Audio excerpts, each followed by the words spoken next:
Good afternoon. Today, I invite Mr. Matsuhita. He is emeritus professor of Kyoto University. He is still very active working outside relating environmental issue at the global level. Thank you very much for coming, Mr. Matsuhita, today.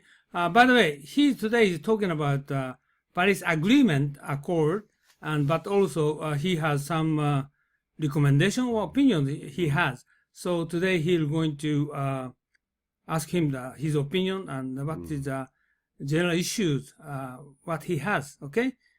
Mr. Matsushita, thank you very much for coming today. Thank you, Mr. Unno. Thank you for giving me the opportunity to speak to you. Okay, go ahead. Okay. Today I'd like to talk about the Paris Agreement on climate change. I think the implication of Paris Agreement is it is the beginning of the decarbonized civilization. Paris Agreement recommends the global society to reduce emissions of CO2 to net zero emission by the latter half of the 21st century, which means that we have to reduce our emissions completely, in the net sense. So we have to change current economic and business activities. So it will be a very complete sort of new industrial revolution towards a decarbonized society.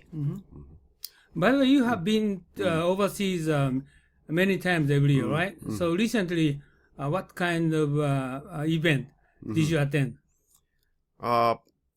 Particularly, you mean the international? Oh yes, domestic, whatever. Domestic. I have attended the various expert meetings, and according to the views of some people, the common sense in Japan and the common sense abroad are quite different. Oh, What really? what is common in Japan is not common in the world.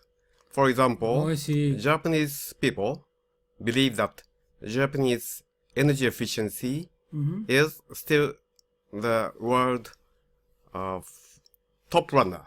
Really? But in reality, after 1990, it was true in 1990s or the beginning of 1990s.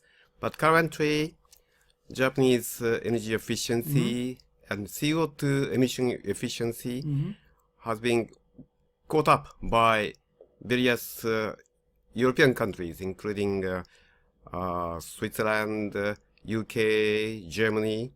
So Japan is no longer the most energy efficient country in the world.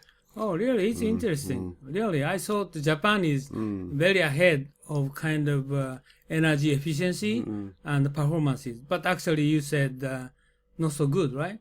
Yeah. Oh, I and see. Japan used to have a dominant position in terms of solar power, solar voltaic production, like Sharp or Kyocera or Panasonic. But currently, the production of solar power voltaics are dominated by Chinese companies or Korean or Taiwanese companies. Oh, yeah, exactly. Yeah, this is I know that. And also, if you look at the future, there is a very severe competition towards low carbon emission vehicles, like electric vehicle or fuel cell vehicles. So there is a very strong competition. So currently, Japanese companies still doing well, but if they fail, if Chinese or German companies are working very hard to produce. Japan is left behind. I do not say that, but it depends on the next few years. The direction will be decided whether some companies in China or in Germany or in Japan are going ahead with electric vehicles. Oh, it means Japanese company will going to have problems within next few years. What you mean? Different companies have different strategies so far. Right. But for example, Toyota, Mhm. Toyota strategy is to cover electric vehicle as well as fuel cell vehicles, and also hybrid cars. Oh, yeah, hybrid, yes. Toyota was ahead with hybrid cars. That's right. But if they rely too much on hybrid cars, then they may lag behind in producing electric vehicles. I see. So, And they have a very long chain of production chains, so it is not easy to change immediately to, for example, electric vehicles.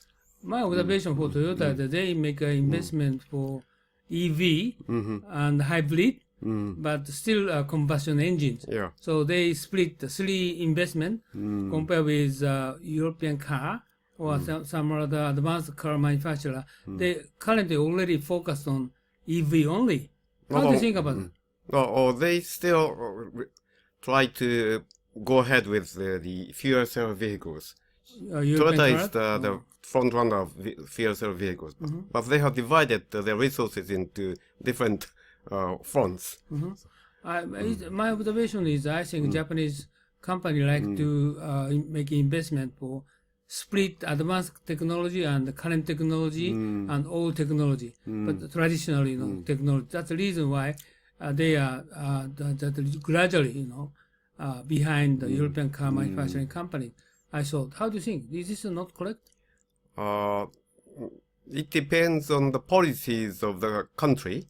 For example, Germany or UK, or Germany and France and UK, UK and France announced that they will phase out gasoline-based automobiles by the year 2040 or 2035 or so. Right. And also China is also focusing on electric vehicle. So China is a big market. So if they decide to phase out gasoline-based engines, then that will make a big difference.